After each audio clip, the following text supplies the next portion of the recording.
Hello, আমি শ্রেয়া। তোমরা তো সবাই জানো কালকে খুব বৃষ্টি হয়েছে অ্যান্ড আমার বাড়ির বাইরের অবস্থাটা জাস্ট দেখো তোমরা। আজ হেলদি একটা ব্রেকফাস্ট খাচ্ছি, তাও লাঞ্চ করার টাইমে। যে টাইমে সবাই লাঞ্চ করে সেই টাইমে আমি ব্রেকফাস্ট করছি।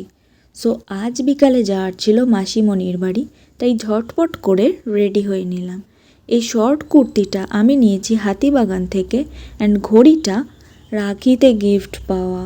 তারপর চলে গেলাম মাসিমণির বাড়ি দিদির ছেলেকে দেখতে।